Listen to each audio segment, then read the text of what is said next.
This race, though, about to get underway as the lights go out, and here they go, down in towards turn one. Lightning start from Gustafsson. Once again, like the pre-final, he dives to the lead of this one, and sweeping round the outside, it's the Birrell ART. It's going through. That's an absolutely lightning start from Hiltbrand, I believe that is, who's already up, I think, into P3. He's had a brilliant start to this one. The rest of the field all slot through. No, he drops into P4, but Hiltbrand still absolutely magnificent start as they go down the back straight once more. Big look over the shoulder there for Albanese, who's there in second place. Look at the outside there again. Goes Hiltbrand. He can't quite do it. But what a drive he is on so far, and what a start of the race he's had. Jeremy Iglesias has held himself in 5th place there. So that's good news for him. He's gained one and lost one with Hiltbrand coming through. So the race now getting into a rhythm already at the end of lap number 1. Let's count them through. It's Victor Gustafsson for CRG leading the race at the end of lap number 1. Danilo Albanese in second, third for the outgoing European champion Paolo Ippolito, his teammate behind. That's not actually a bad situation for Albanese at the moment. He's got some help potentially from behind. Pedro Hiltbrand in 4th, Jeremy Iglesias 5th. Senna van Walstein up to 8th place, Anthony. So he's making progress, but he needs to keep moving up this order if he's going to be champion. Well, so does Jeremy Iglesias as well, because Iglesias now, as they've crossed the start-finish line, the virtual championship, the live championship points have sorted themselves out. And in this, if it finished in this race order, Albanese would win the championship with 126 points. Iglesias would be second with 118. Iglesias needs to get more track positions here if he wants to win this championship. I reckon he's got to finish around third, maybe even second, to win the championship, and that is going to be a very tall order. Yeah, he's going to have to pull something out that we haven't seen so far today. It's a battle going now. Oh, now this is interesting. Ippolito defending from Hiltbrand. I wonder if there is a little bit of team orders going on here, because Ippolito seems to be dropping off the back of Albanese, allowing Gustafsson and Albanese to get away. This is fine for Albanese at the moment, and Ippolito at the moment a bit of a bottle stopper in the rest of the field, Anthony. Well, Albanese is still not out of the waters yet, though, because Gustafsson doesn't care about the championship. He's not really part of it. He just wants to win this final, and if he starts defending from Albanese, he's just going to push him straight back into the pack. Yeah. So he's not out of the water yet, is Albanese. He's got a lot of work to do here, the same as everyone else, because now the gap's still starting to close in. But like you were saying, yeah, defensive strategy there from Ippolito, who is there in 3rd place. Hiltbrand still in 4th, not able to get it done. Iglesias is still there in 5th place as well. You can see him just going through the CRG with the orange helmet just behind Hiltbrand in the Birrell Art kart. The rest of the field, though, very, very close. There is Francesco Cilenta in the Paralin, the top running Paralin, out on circuit. He has got the company of Arthur Carbonell in the CRG just behind. Senna van Walstein has gone up into 8th place now as well. Stan Pex has gained 4 places and is up into the top 10 in P9. Lorenzo Travazanuto, unfortunately, has not had the best start. He has dropped 3 places. He's down to P10. There's a look at the start. Terrible start from the 40 on the grid. That was Meres Preus, yeah, who didn't get away very well at all. Great start, though, from Gustafsson. Lightning reactions. Indeed. So just looking at some of these sector times, Paolo Ippolito has got a nice bit of space now, actually, to stretch his legs and pull into that gap. He's put a decent lap in last time around, 54.048. 1.1 seconds up the road to the race leader, and he's now actually starting to drop Pedro Hiltbrand. I think if you're Jeremy Iglesias, you've got to find a way through past the Spanish driver there in the Birrell Art machine. New fastest lap of the race for the driver in 2nd place, but more importantly, currently leading the virtual championship standings. Danilo Albanese, 53.878. And this is good. He'll just keep doing this. He doesn't need to win this race at the moment because his title rivals are behind. Just got to get into the rhythm of this race, Anthony, as we approach the end of lap 5. Very, very close still at the front of this one. Crossing the line once more. Heat rising out on track. Still 36 degrees. Super hot conditions for these drivers. And the gaps are starting to form up now. Ippolito is still there in 3rd place. Has not managed to catch up to the back of these two. Crucially, though, he has kept everyone else behind. He's got a bit of a gap between himself and the drivers behind him about 0.8 of a second. As Zagano sets the fastest lap of the race now. That's an extra championship point that is going all the way to the driver who's sitting in currently pick 14. Indeed, but that could swing back across the course of this race. Here's your battle for fourth place. Hildbrand and Iglesias. What can the great French driver do here about this one? It's just not quite been on point with the race pace so far this weekend for Jeremy Iglesias. He's got to pull something from his talent bag, deep in that talent bag, to essentially gain 3 positions, because even, I think, well, we'll do the maths, I think even third place is of no use to him. Yeah, it would still mean he would be 2 points short if he got past Hildbrand and he got past Ippolito. He's got to get up to Albanese there in second place and get past him if he wants to win this championship. That is a very tall order, but like you say, there is a long time left remaining in this race. Anything can happen in motorsport, so you stay exactly where you are and keep watching this race right till its end, as Gustafsson still leads from Albanese. Ippolito still there in third from Hildbrand, Iglesias, Gelenta, then it's Cabanel, Pex, Van Wallstein, Travazanuto. Oh, and off the track. And coming back onto it. Wow, how close was that? Stan Pex nearly completely off the circuit, clips the curb as well through turns 4 and 5. Heart and mouth moment. That is a 100-mile-an-hour corner they just went round. And he went onto the grass. Oh, that just shows the level that these drivers are at. You know, lesser drivers would have had quite a substantial incident there, but Stan Pex wrestles his SP Motorsport machine back onto circuit. That does allow Senna Van Wallstein back up into 8th place. But again, it was an even harder task than we were talking about for Iglesias. Van Wallstein's got to get himself further up this order and has had a mixed weekend. Had the front fairing penalty in the superheat and a puncture in heat number 3. But the championship leader at the start of this weekend, we know how good he is. We know his consistency when everything is running well. And I wouldn't write him off just yet. New fastest lap from Albanese, 53.802. Let's have another look at that moment for Jorrit Pex. And oh, look, the back end steps out all over the curb. My goodness me. A brilliant kart control to not have a bigger accident. Senna Van Wallstein went, thank you very much, I will take that position, but a heart-in-mouth moment there for Stan Pex. And that is a telltale sign of blistering and overheating tyres there for Stan Pex. He has pushed those too hard too soon.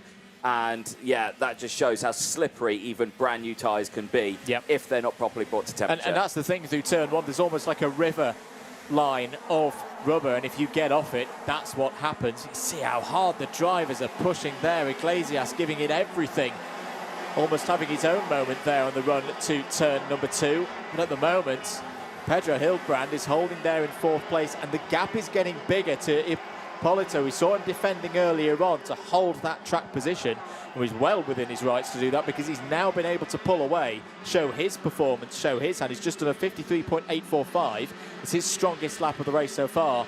And Jeremy Iglesias, I just think he's just seeing his chances of a first European title sliding down the road, and contact there involving the number 85. That's Carbonell, who was having a move at Celenta. And Celenta's off the track. Oh, well, that is rotten luck for Francesco Celenta, who has said has been under the radar so far this weekend, but scoring a lot of points, is out of this race at the midway stage and just walks away, and to Marshall point for knowing that his European Championship is over.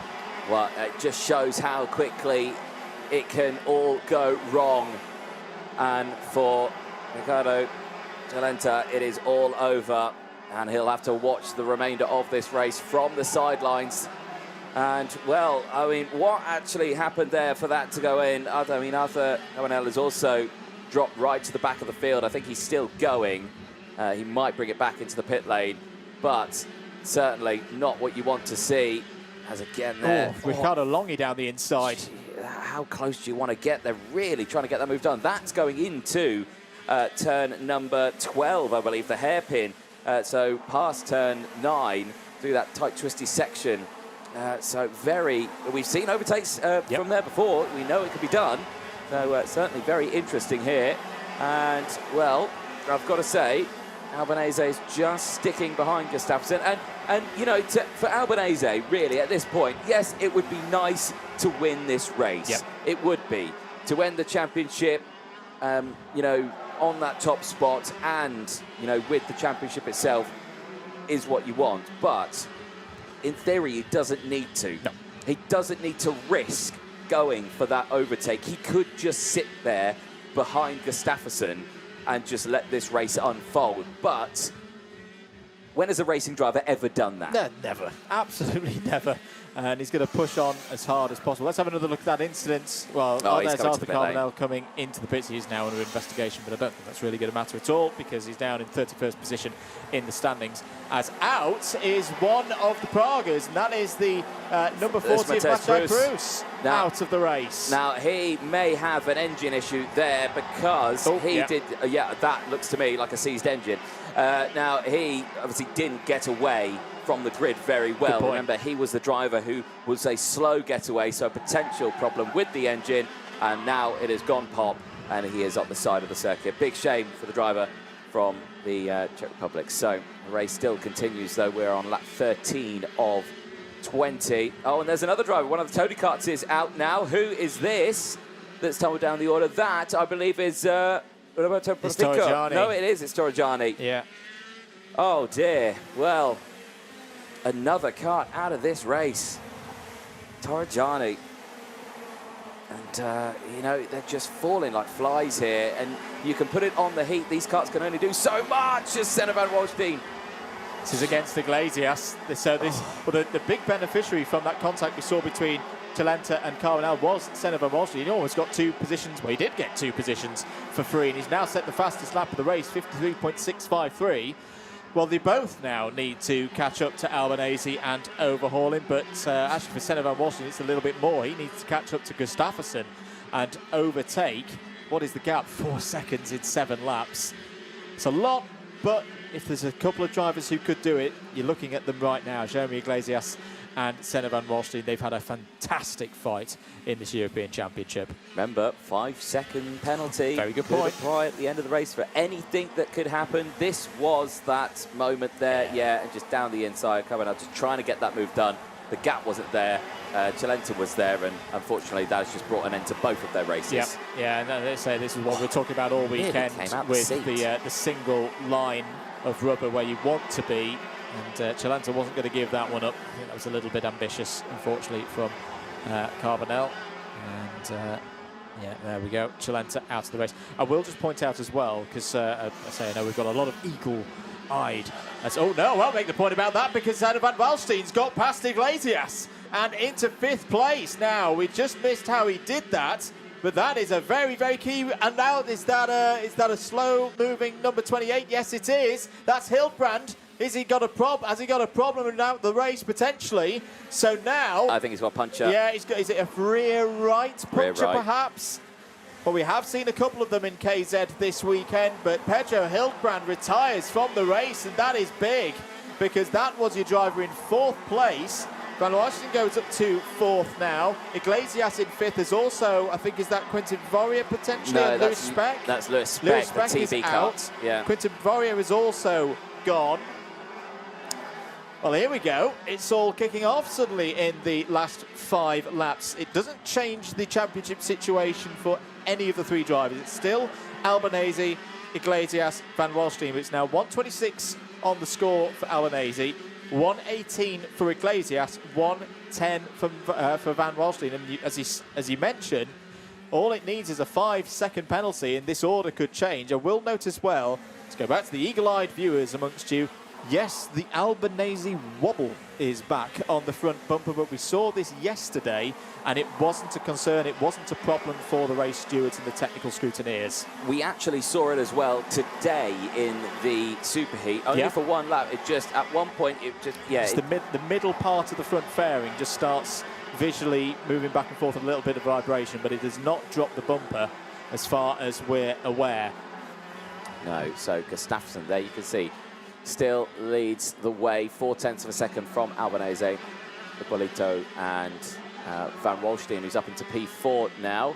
Iglesias still there in P5, though. It's just, he's right there, but he's just not. Here is what happened then earlier back with that. Wow, that was a big slide there for Van Walstein, who I think tried to go down the inside. This was then the move, and Iglesias just squeezes the inside there, gives just enough racing room, and there goes Hildebrand. Now, what happened to cause the damage? So they've already got past Hildebrand at this point. There's a little hop over the curb there.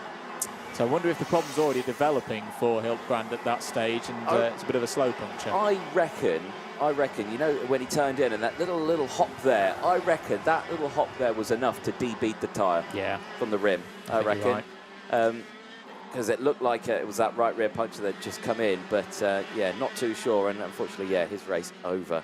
But there on your screen, the number 9, Senna Van Walstein, who currently sits 3rd in the point standings. It's just gone purple, purple, sector 1, sector 2.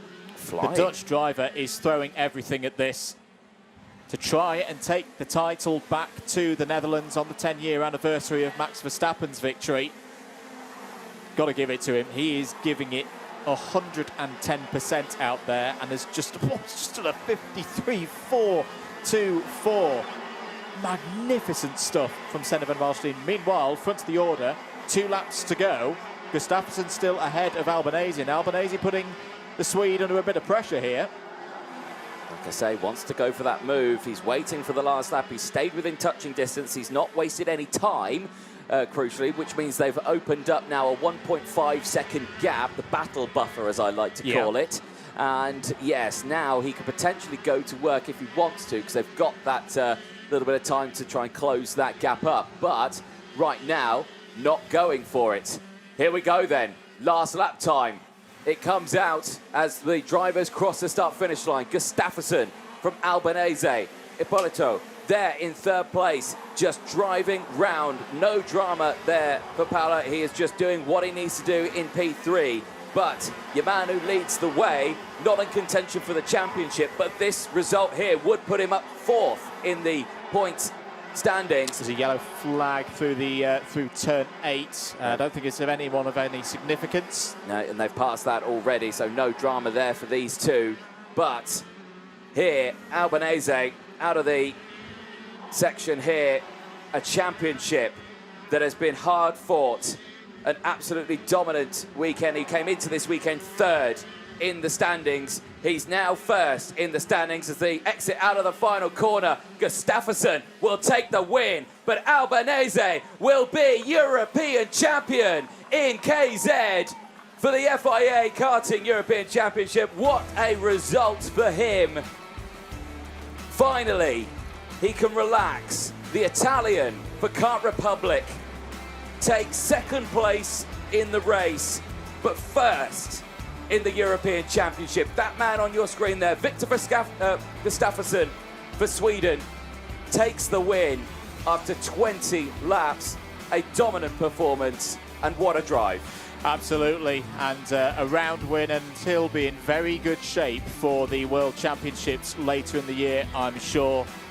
But my oh my, Danilo Albanese joins Paolo Ippolito and Riccardo Longhi as a European champion from Italy on home soil. We will hear the Italian national anthem ring out, I'm sure, as well as, of course, the Swedish national anthem for the race winner. But this driver who came this weekend was 3rd in the points. 50 points is what he accumulated from Zweira, but he has been incredible this weekend, and only the reigning world champion was able to beat him in any of the races this weekend. There is your provisional results for the final in KZ. Victor Gustafsson for CRG takes race victory and wins the mondokart.com race of Italy.